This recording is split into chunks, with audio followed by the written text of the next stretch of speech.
In a world where news flies around every minute, you need the ability to relate and connect with what matters and stay up to date. Schengen Story Media News Echoes program is Africans in Diaspora and at Home's leading English news network, one of the most trusted, respected sources for news updates on current affairs as they affect global Africa.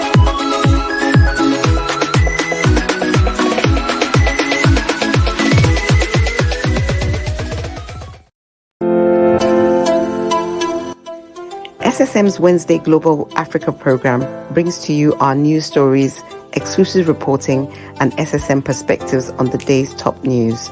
Plus, the inside scoop on Africa's most important developing stories. Join us on Wednesdays, 11 a.m. West African time. And this is that Wednesday, 11 a.m. African time. And it's 12 p.m. European time, 5 a.m. Canadian time, and also in different parts of the world, on and on. You're welcome. You're welcome to Wednesday African Updates, SSM. My name is Mark Godwin Junwa, and I'm here with my coordinators from faraway Lagos, Nigeria, is Ogbeni Olayinka Raji. Ogbeni Olayinka Raji, you're welcome. Raji, can you hear me? Okay. I think we have network issue there. Joining us far away, Toronto, Canada, is our big brother, Sir George Chukwu. Sir George Chukwu, you're welcome. Good morning, Mark Godwin Iwaju. Viewers from around the world, we want to welcome you to our show today. It's going to be a fantastic one. Yes, Sir George, indeed. I know you've been following a lot of events there, so we might just do small news follow-up, then we come to the main agenda for the day. Part of that news follow-up is something that is brewing. George, you spoke to it this morning in the group, and we have a guest here, a special guest in the show that will also elaborate more, because he's a major stakeholder in the diaspora community from Nigeria. So I'm talking no other person than Honorable Kenneth Chibogu Bandi. Honorable Kenneth, you're welcome to SSM Wednesday African Updates. Thank you so much, Mark, for having me on the program. Yes, thank you also for honoring this very brief invitation, and you were able to make it. Sir George, it's something you also were talking about. They said the diaspora, Nigerian diaspora, are sponsoring this protest, and they say that they are on a watch list. They will be apprehended if they enter Nigeria. This is coming from the immigration boss, Controller General of Nigerian Immigration Service, Kemi Nana Nipan. So Kemi is saying things, some bogus words there. She's using some words. George, before I come to you, Sir George, Honorable Kenneth, a major stakeholder in the Nigerian community in diaspora, also had a response to that. And he did that on a popular website called African Heritage Magazine. So, Sir Kenneth, yes, we want to hear more from what you were saying. Some of your words in that response were such statements are remnants of the tactics used by oppressive regime to silence dissidents. You also said it's a ploy to cow Nigerians in the diaspora from criticizing bad governance. So let's hear more of that, Sir Kenneth. What are those words you're saying? I mean, when you hear, it's frightening since the bad government protest. It's frightening that almost every organ of the federal government has now become a spokesperson of the presidency, and what you hear, is threat and intimidation, and the last one coming from immigration boss. I mean, when you throw out a very loosely statement that Nigerians in diaspora are sponsoring the the End Bad Government protest, and that they are on the watch list and they are going to be picked up once they get into the country. These are statements coming from countries like like Russia or the Idi Amin regime of Uganda. If you have a specific proof that you have Nigerians in diaspora who are sponsoring bad governance protests, you should name them by name, and just not to throw out a loosely word out there, which is actually meant to intimidate people. By the way, the last time I checked, protest is a fundamental right guaranteed under the Constitution. And so if anybody in Nigerians in diaspora are helping people to go to the street for a peaceful protest, what's wrong with that? So trying to tell us that we shouldn't criticize this government, whether they are doing good or they are doing bad, and if we do that, we stand the chance of being arrested, is quite uncharitable. And I think it's something that all Nigerians in diaspora, all well-meaning Nigerians in diaspora, should rise up in unison and criticize. Thank you very much. Sir George, viewers, first of all, let me do another formal introduction of the man that's speaking. Honorable Kenneth Gbandi is a prominent leader within the Nigerian diaspora community. So as a major stakeholder, yes, he has the right to make response to whatever is being said that is not said well. So Sir George, you were echoing same thing like Honorable Kenneth Gbandi just said now. What's further on that? Those your statements. How do you see this? I mean, accusing us. I think it's appointing some of these people that are ignorant about international laws, appointing some of these people that are very ignorant about the state of affairs of the connection between the diaspora and Nigeria. That's one of the functions that what I'm seeing here, because if you read that thing, it's a threat. And as a matter of fact, somebody like me will go and do it and go to Nigeria, dare her to touch me, because she will be removed from that. We will do a protest around the world that will remove her from that position. We have that mandate, and we have I'm in Canada right now. I lived in the US myself, and my constitutional right as a Nigerian that extends to where I am, because they share the same constitution. You tell me that I will come to my country, you pick me up for what? For exercising my constitutional right? It is a function of ignorance, if you ask me. Because if somebody that knows the Constitution of Nigeria, Section 39, that talks about the freedom of expression, freedom of speech, and have the right to hold a peaceful assembly, and then you come throwing that thing there. Honorable Gbandi, thank you so very much for really bringing another aspect of this into the whole equation. Because one of the problems we have in Nigeria is sycophancy.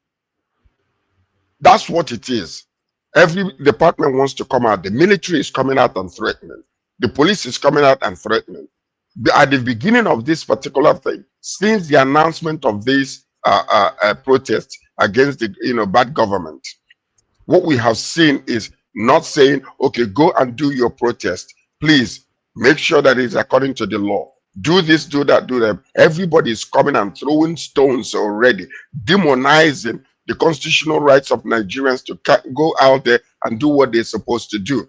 From the onset, I can guarantee you, part of the problem that we're having today is because of this demonization of this protest. And that is what's making people rise up.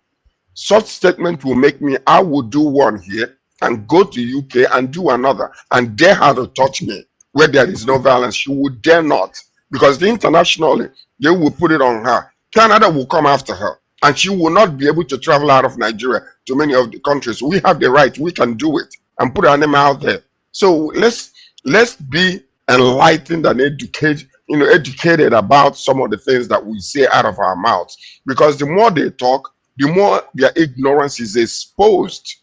And that's what really makes this whole entire thing, just very, you're like, where did she come from? What school did she go to? Because somebody who is enlightened and educated, before they make a statement, ought to go and check and make sure that what they are saying is not, violating the Constitution or the human rights of an individual or people. Look at what diasporans are doing in Nigeria. Up until today, we are not even able to vote. What we've been fighting for the past a decade, they have not given us the constitutional right to vote. What other countries, smaller countries around the world are doing here in Canada and in the US. And then you come up in here talking about if I protest about against bad government. When I'm sending money to Nigeria because of the difficulties in, of Nigerian government, what are you saying about that? Is it not increasing the helping the economy of the nation? Do you know how many billions of naira or trillions of naira that are being sent monthly to Nigeria to help the people so that they will not die? And she got the F.N.A to come out and talk that kind of thing. She needs to go back to school if she needs to. Let's re-educate these people about international laws. All right, I'm so George. sorry. George, I know you're passionate about your country, Nigeria, and you're passionate about the people, and also angry with what the government does. Yeah, That's why we are so fortunate also to have with us Honorable Kenneth Bandi. Honorable Kenneth Bandi, that's right. George made some points, and one of it is Nigerians in diaspora can still vote. We don't have any say in governance. I know you're doing a lot. You just came back from Nigeria. Tell us, what are some new steps towards some of these things we lack, some of these things diaspora wants to see? What are some steps you observed while in Nigeria? Well, I think like I said, Go ahead. We have people in offices that are not supposed to be there because they don't even understand, the fundamental rights of most Nigerians. We're happy we have, people like, Ned Nwoko. We have people like Sal Okere, who is the chairperson on Diaspora, and they're beginning to speak out. That there's a need for us, the country, the community, the segment of the community of the constituents that is keeping this nation alive in terms of economics, in terms of remittances, are not even allowed to exercise their fundamental, right to vote and be voted for. And yet somebody is coming to tell us that, you see, coming back to the core of the matter, and just like Sir George rightly, stated, it is very, very dangerous because if Mark or if Sir George or my humble self decide to send money home, to help those of our folks who are suffering out of, bad governance that this country is producing, somebody who is very jumpy in the administration can just wake up and say that those money you're sending to help your folks, to get things, to get across this bad time, that is the money used to sponsor them to go out and protest. That's why it's dangerous that, such statements should not go unchallenged. Because they could frame anybody up, they can use it at will, even maybe probably donation to a church, to a charity organization, to your folks suffering back home, to come by. They will just frame it up as a sponsorship of a demonstration for bad governance. By the way, like I said, and like George rightly, stated, what is wrong in a peaceful protest? What is wrong in people demanding accountability to their leaders? What is wrong with that? Rather than giving them the constitutional right and the framework to do that without allowing government-sponsored hijackers to come and disrupt the protest. They are there, demonizing people. So I think it's a very dangerous thing. That's the more reason why Nigerians in diaspora, should get the right to vote. That's why the Nigerians in diaspora should get the right, to participate in the political reengineering from Nigeria, because these are the people. At least I'm not saying that all of them, but at least some of them can bring in the best international practice in governance and be able to, to let the government know that doing the right thing, or somebody asking you to do the right thing does not amount to, to negatively criticizing you. I think, again, I like the stand George is taking, and I call on all Nigerians in diaspora, to do the same, sitting down in the comfort of our zone, allowing people to go on the front line on our behalf, and still, pretend as if nothing is happening in Nigeria. It's evil. And I think we should be able to, to call out evil when we see one, and be able to condemn bad government when we see that. Let the immigration chief know that such threats does not, really bother people like us. If you have a proof that we are sponsoring, people who are sending money to their folks, to survive this bad economic hardship, are sponsoring, what she termed as a bad sponsorship or sponsoring bad government. It should be ready to build enough prison in Nigeria or enough cell in Nigeria to keep 19 million Nigerians in her custody for helping their folks at home. I mean, these things are so annoying. Anyway, Mark, I said, I get to catch a flight, the next flight, and I promise I'll be very brief on your program before I head up to my next assignment. Yes, sir. You said so. You're catching up a flight. We're so happy to have you here, Honorable Bandy. There are some things you said, but maybe George and I will continue on those words. Yes, somebody could send money to a foundation, a program, a project now at this point in time, and they will say it's the money they are using to facilitate. Absolutely. Before I go, Mark, let me give a very good example. And I think we're on national TV.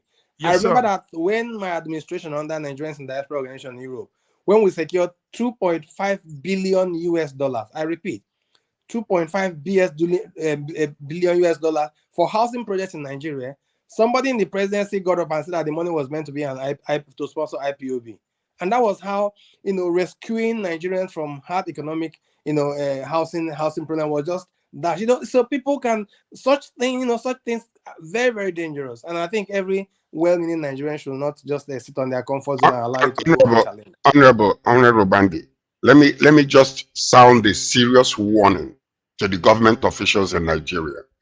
We have rights here in abroad where we live, and we have ways and means of stopping them from entering into any country that we are residing in. When they begin to do things like this, we can rise up, put their names whereby they cannot get visa to come into Canada. With this type of situation, we can put it up. So one of the things they fail to realize, simply because we are operating with civility and love for our country and our people, does not mean that we don't know what to do. When we put her name right, if I write her name right now to the Canadian government and insist that she cannot enter this country, she will not be able to enter this country. She better understand that some of these people that are stealing our money, going into country like Canada to buy houses and all that, we can fish them out and make them a public display of all of them. So let's sound the warning, not because we don't know. We love our country. We love our country. Look at you now, you're catching a flight. For the love of your nation, you are here. You are here this morning, running the risk of, maybe traffic, holding you, to catch your flight. That's the love of the nation that you have, that is fueling you being here. It's a sacrifice as far as I'm concerned. So let us be very, very careful with this, because sometimes they do not understand what we represent where we are. A country like Canada, I have connection all the way to the Prime Minister's office and all the mayors around. And once we do this, they will not be able to enter into Canada. So is that what we want, to destroy one another? That's this kind of narrative is something that is, is alien and should not be allowed. Thank you very much. All right, you go, please. Let's allow. Sorry, George. Let's allow. Yes. He said, I told him 5 minutes, big brother. Please just call. Thank you so much. Thank you so much. I appreciate keep doing the good work. Nigeria is our country. We have no other country than Nigeria. We are not going to run out to anywhere. Let's keep doing the good work, and at the end of the day, we'll prevail. Bye-bye. Mr. Bobby, yes, thank you so much. All right, George. George, thank you too. George, you're good at adding to the voice and sounding it, even echoing it more. George, so that's the situation. This woman have said this and even threatening that they have people in their watch list. I mean, how do you threaten people? And now people that don't even have it. What they will do now, George, another thing they will do now is they'll add probably friends and family members they have grievance with.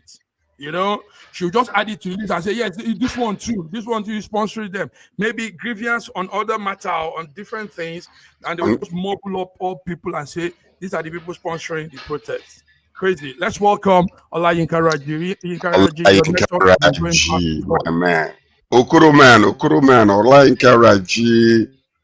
Raji, can you hear us? The network is not doing too well today.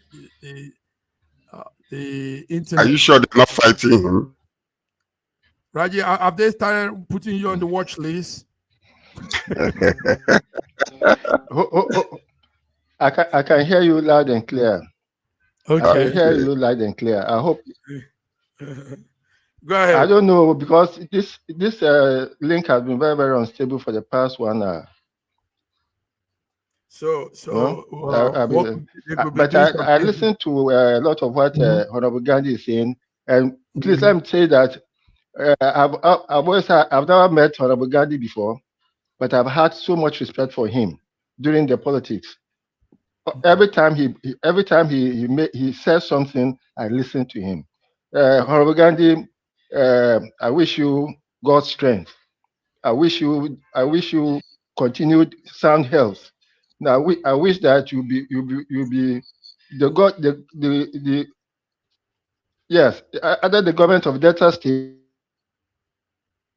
Oh yeah, and he was saying some very strong things there. Important things, yes. So that's it, George. George, let's move on. Or do you have any other thing to add to? No. Basically, that's it. And by the way, let's sound this alarm.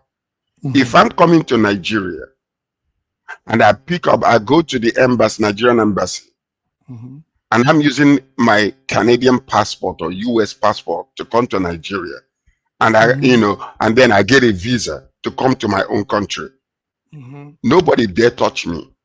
They can't, because the weight of Canadian government will fall upon them instantly. No. She's bluffing. I mean, how can you? No, she better be bluffing. We're not bluffing either. What are the evidence? And that's what Gandhi was saying.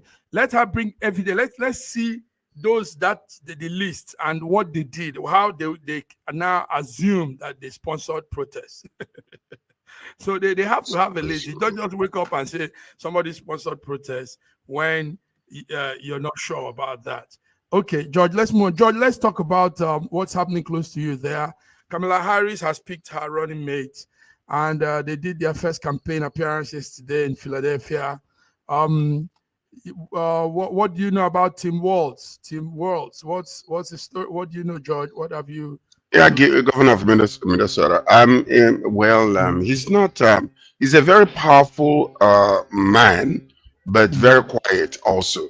And these are the type of people. When you hear him yesterday, during the announcement, you can understand that he's a seasoned politician and a patriotic American. So I think he's a great pick because they went through fine-tooth comb to check and the backgrounds of everybody. And everybody was thinking that he would have been Shapiro, the governor from what do you call it again, Pennsylvania. Yes. So but I think that this is a pick because possibly they have checked the background and there is no gal in the man for them to pick up and want to throw stones later. So I think he's a fantastic. But the chemistry between both of them yesterday was just incredible when I was watching it. So I think he's a great pick, and I think it's going to be a fantastic ticket between the two. Fantastic. I can tell you right now. I can tell you, the Republicans are in a chaotic, emotional mood. No. And they don't know which way to go. They're confused. I'm serious because of the kind of support that Kamala Harris is having, and the more. And right now, what is happening is when the leash on Trump is loosed, he will make so many mistakes. That's what he does. Because if he loses his, once he gets under his skin, he will start lashing out. He will not follow the written speeches and all that. He will start throwing stones all over. But this time, a lot of youths are involved. This time, because when he went to Georgia and started talking about the governor in Georgia and saying something like, let him get off his and go and do some things. Did you understand what I'm saying? Yeah, I understand very well. We are in that place, and I can guarantee you, if we go and get a camera, you will see some kids that would have done like this. looked at their parents like, whoa, he said that? Seriously, he loses it. He loses it. Okay, Raji, Yinka, we really need to hear your voice, your network, whatever is holding that network. If they are put you on a watch list, we take it off, we lose you, I will set you free. All right, Raji. That's all right. You can tell us how is I am formidable. Yes, you are formidable. I am formidable. Yes. What's your take on the? I can withstand any persecution. I trust you. You see, I just don't like the way they are persecuting. Yes, I don't like the way persecution has now been brought into the whole thing. Yes. Very true. Very true. Go ahead. Go ahead. We are hearing you. No, it's persecution. I've mentioned it before. Okay. That's why is that Tinubu wanted the protest. Yes, wanted the protest to go on so that he can use it as an excuse for persecution, and it has started because the protest was easily preventable. But he. Okay. Yes, he's saying some important things there. All right, George. Yeah. George, let's move on also. In continuance with what he was saying, the protest was preventable if it was managed from the time that the announcement was made by these groups to do that protest. If he had managed it, according to what Alain Karachi was just saying, it was preventable. There is a way that Asiwaju would have come out as a father, as an elderly statesman, as a father, as a politician, to deal with his, his subjects. It would have prevented all of this. I am telling you. Yes, because there's a way you appease people. There is a way you talk to people. There is a way you make people feel important. But when you neglect them as if they are nothing, and you're gonna go do this, and I'm gonna come against you, or I'm gonna demonize what you're doing. I'm gonna bring the tentacles of Kenya, Uganda, and other places, Bangladesh, into the narratives in Nigeria. Then it becomes a problem. And that's what we're seeing here. Now, it's almost like medicine after death. Because if he had preemptively made a speech to appease the nation, we are working hard, we care about you, we understand the pains that you're going through, but please listen, we are making all the efforts in our, in the government to ensure that some of these problems that have existed prior to my administration, that we are taking care of it. Please give us some time. This is what I'm doing to appease you, to make sure that the poor can breathe in our nation.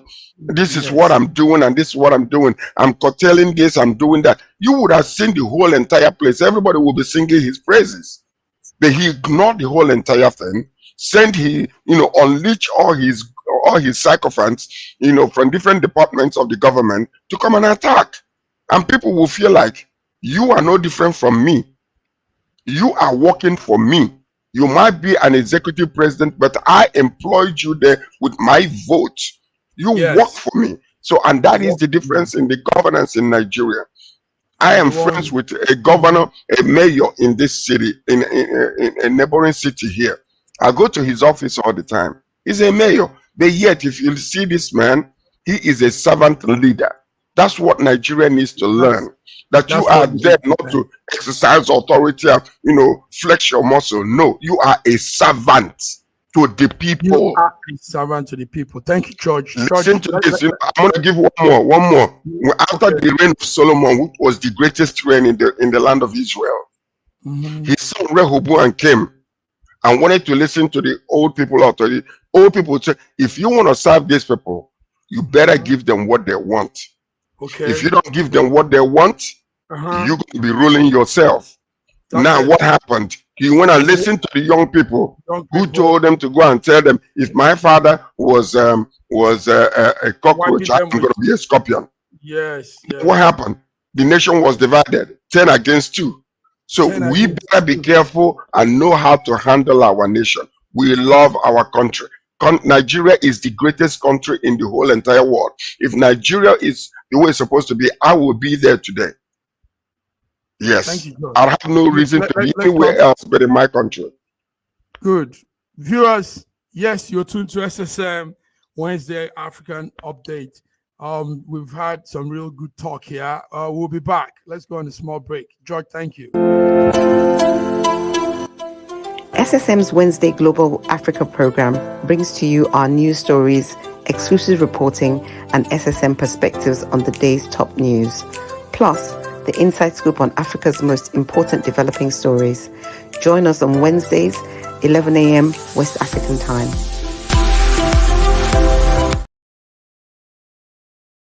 This is everything you need to marry a Nigerian girl. Her father gave me a list of 39 items which include a live goat.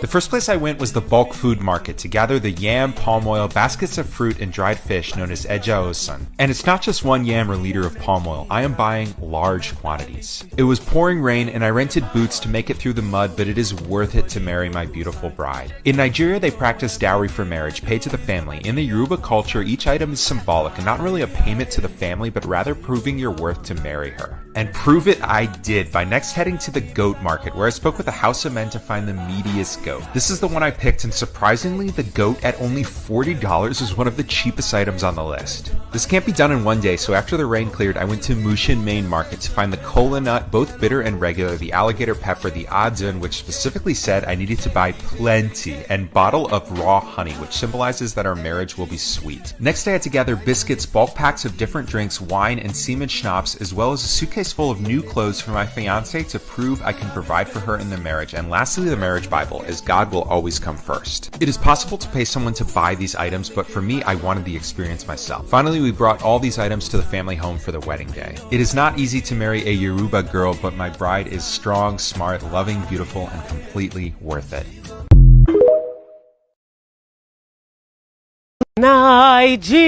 Nigeria, we hail thee, our own dear native land. Though tribe and tongue may differ, in brotherhood we stand. Nigerian soul are proud to serve our sovereign motherland.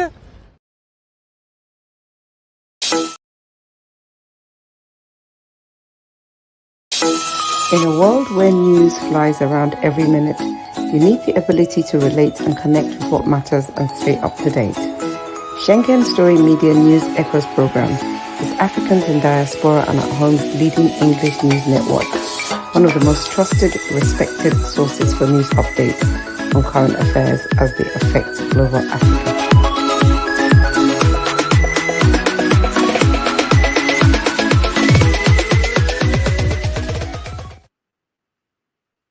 Yes, George, we're back.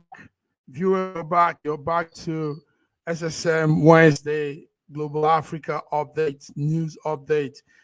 George, let's come to some other news also. There's not too pleasant news coming from Ethiopia. George, I don't know if you were feeling that. Ethiopia has a landslide that has killed, now it's getting to 17 people in South Ethiopia, and it doesn't look like it's getting better.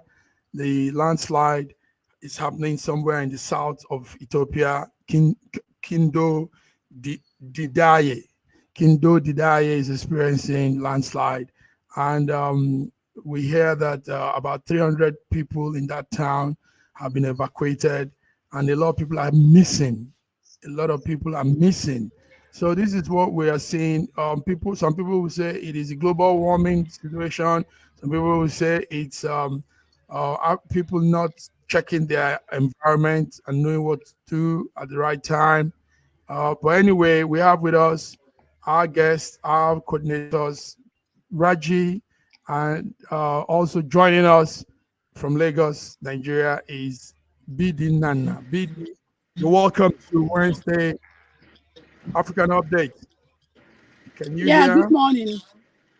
Good morning, viewers. Sir George, Good morning, Good to BD. be here again this morning. Yes, welcome. We thank you for being here to brighten up our day. You are like a sunshine in a cloudy weather. Wow. Thank you, Sir Only George. you. Okay, let's go on with more of the news. Raji is really having a network problem there. Let's come back to the protests, Sir George, BD. The the End Bad Governance protest is still on the burner. What we've had yesterday is the service chiefs, the IGP, chief of staff, chief of naval, all of those IGP, all of those service chief said yesterday that they are going to defend Nigerian democracy at all costs. They say they won't allow people to take this spoiled democracy. So my question here, George, is does defending Nigerian democracy means people won't be allowed to express themselves, like you said earlier on, George? And does that mean that the country too will not take care of its citizens? So defending democracy, how do you defend democracy if you're looking at one side? If you're just looking at the leadership side, you're not looking at the citizens' concern, you're not looking at expression of people's thoughts and action. BD, let's hear more from you on this. The IGs say they'll do everything. So now what that means is they'll probably roll out tanks, more security men, more mobile officers, and all that. Tell us.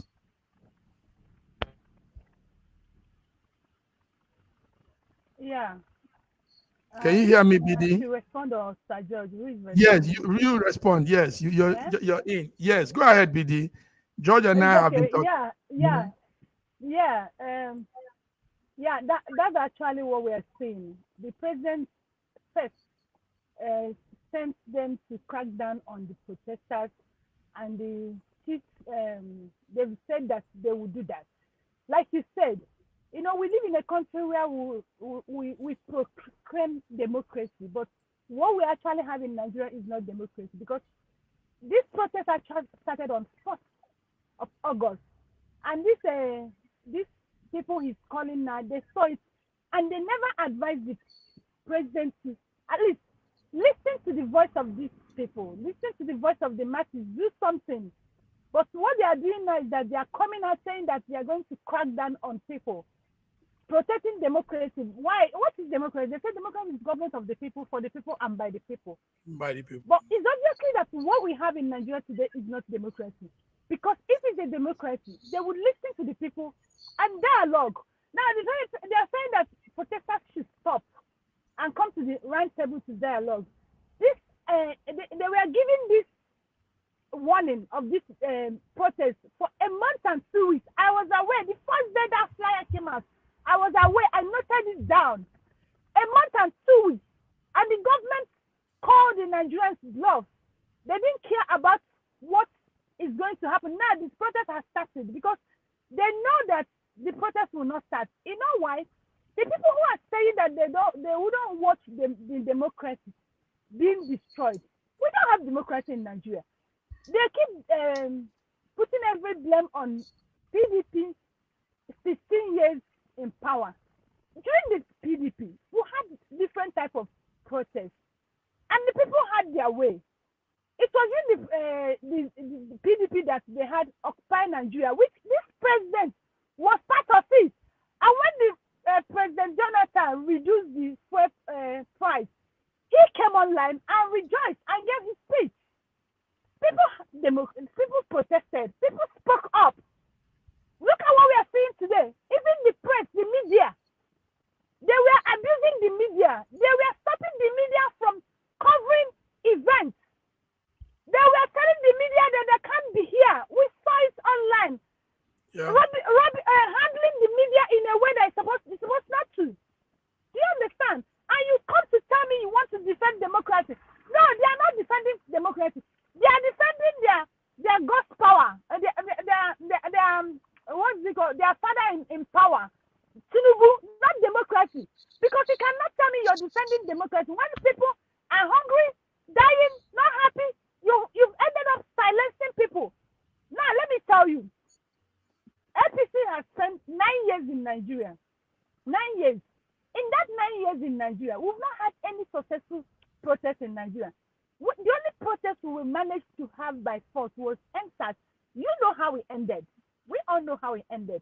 And you're telling me democracy. There is nothing democratic about this government and APC. Okay. There's nothing democratic about it. Thank you. Thank you. The former, Yes. the former deputy, Thank you, Billy. So, yes, George, serious issues, Yeah. but part of some of the, Okay, go ahead. Go ahead. yeah, part of the proceeds coming out of all of this also, George, is that from nowhere, some people were flying flags of another country. Now, yesterday, they've said that Nigerian, they've caught some people, about 6 Polish, 69 of them. Yes, 6 and some Nigerians and 69 other nationals. Some people from Poland. Yeah, Poland, 6 of them. So, George, what I want to ask is, what we're saying is this: I applaud once again, in spite of everything that is going on. I applaud the service chiefs. I applaud them. The reason why I would say so is simply because of this.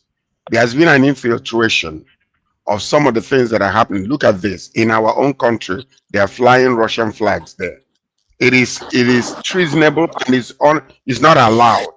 You don't do that. And this is the influence of Niger Republic. So we should not. Nigeria is a sovereign nation and must be respected as so.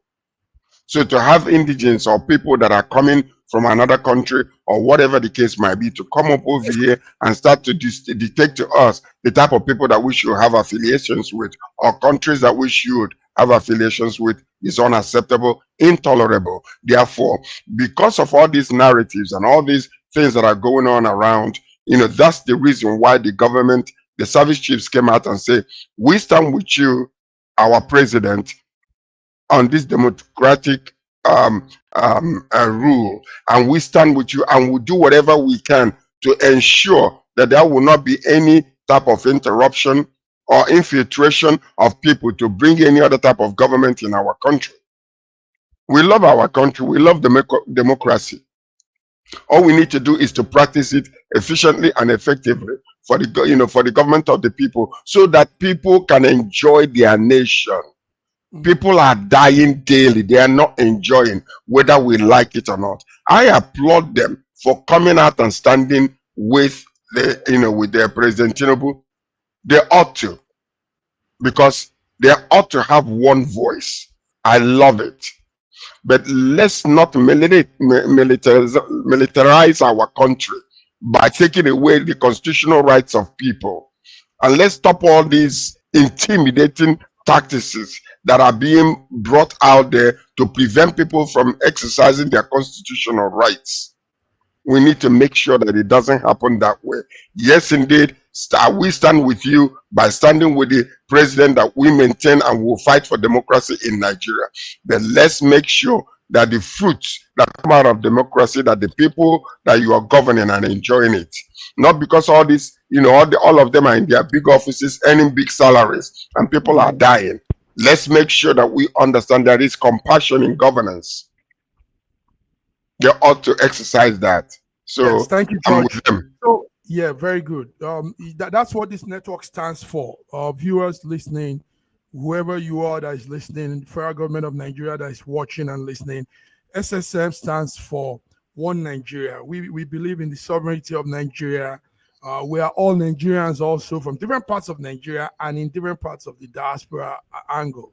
So we want the best. We want progress. We want good. BD, one man that came to blow up the lead is a former senator called Shehu Musa Sani. a former senator representing Kaduna. He said money was given out to those youths that were carrying the flag.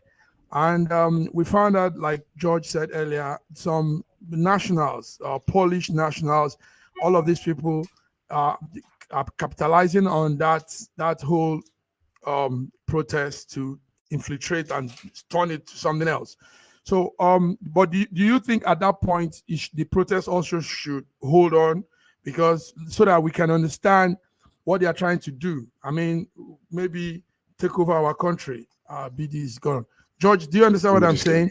So don't you think holding up the protest at this point with this Russian flag flying and all these plans, that strange, mischievous movements, don't you think we should hold up the protest so that we understand and really get to know? I don't think we should hold off the protest.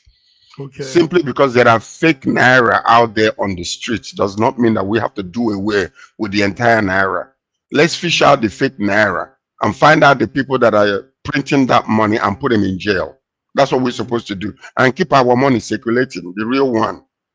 Do you understand? So now that we have identified, and it's so funny how Poland will come to be, putting out Russian flag.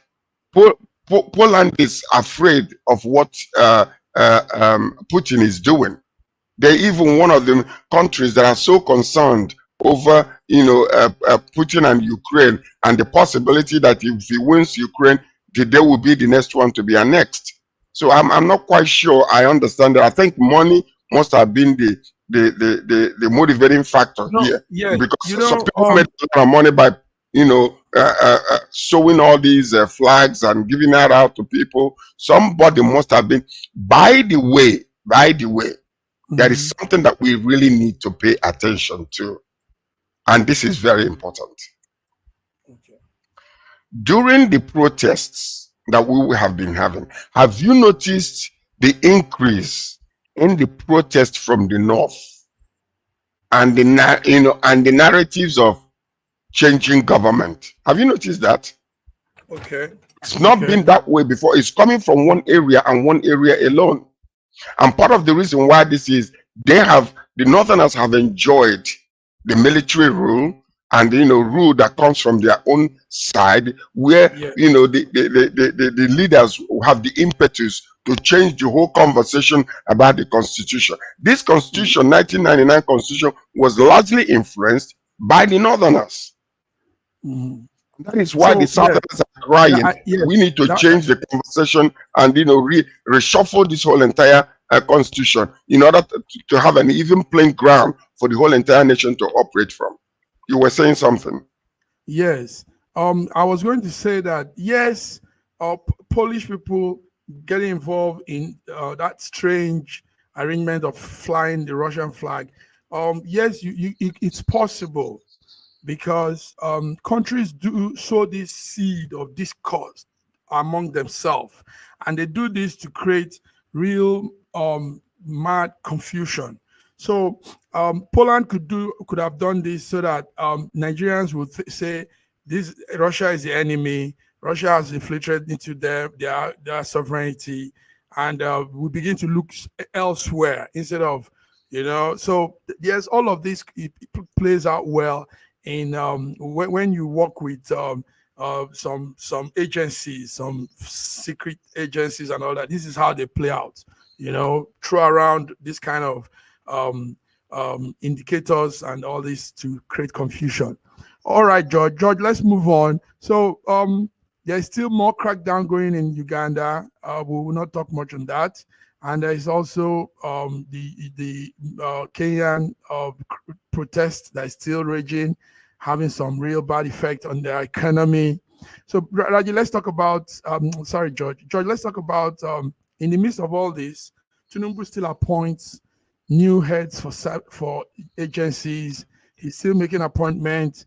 And we already used to say that our governance is too extravagant. Our governance is too bogus. We're too many agencies that says one thing. Remember that man's report that they've not followed, the honor the report last time.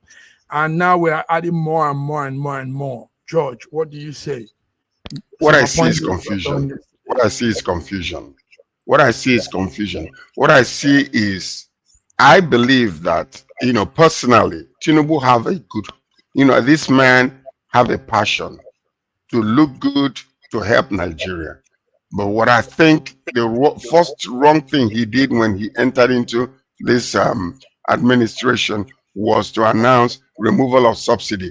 We are suffering. Part of the reason why this protest is taking place today is because of that removal of subsidy. Let's understand, because it is the dominant effect of that removal of subsidy that is making the nation,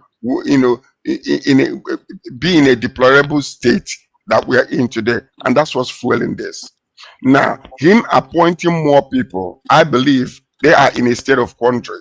They are in a state of confusion. They are looking for answers wherever they can. They feel like if we can fill up this place with all kinds of people, maybe the answers will come. But what it entails is basically that they don't even know the questions and they're trying to give you answers.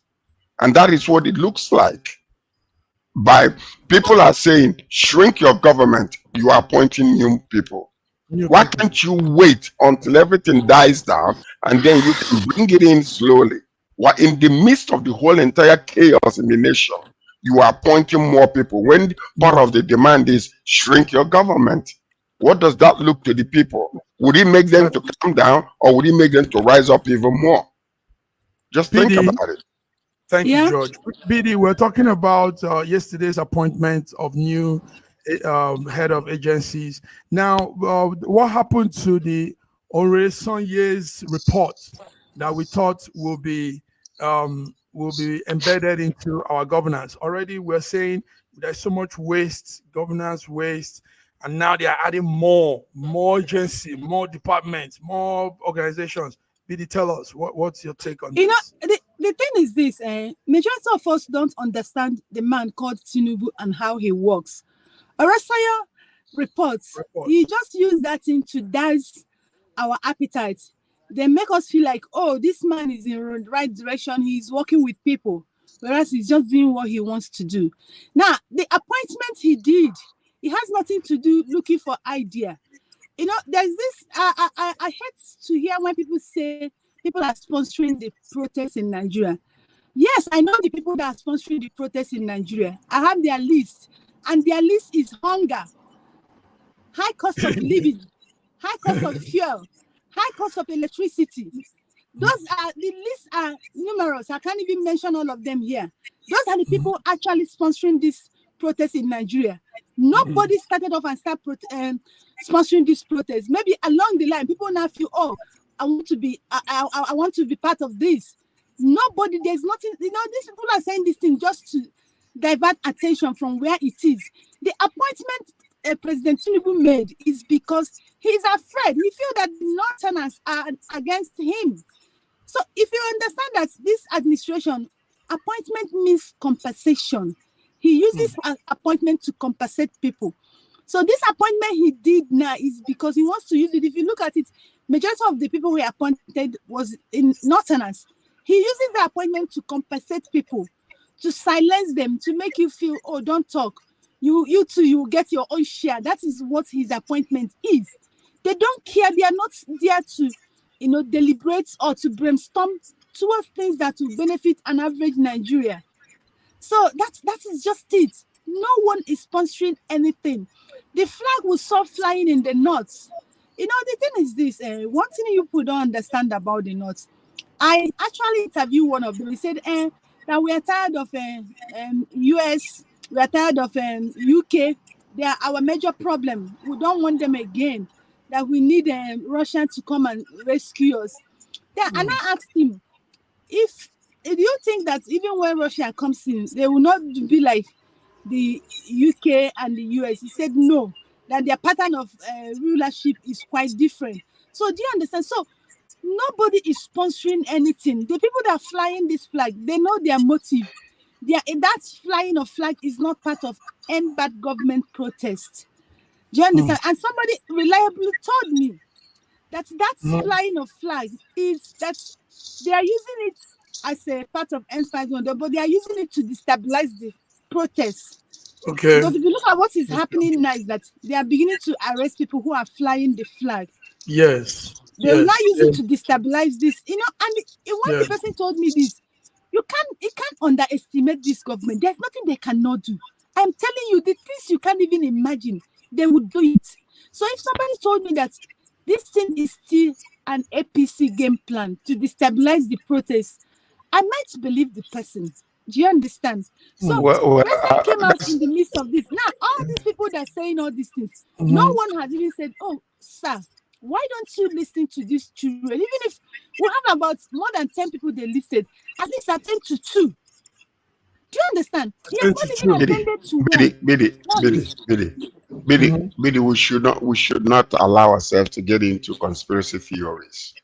We should not allow that. We are it's not good.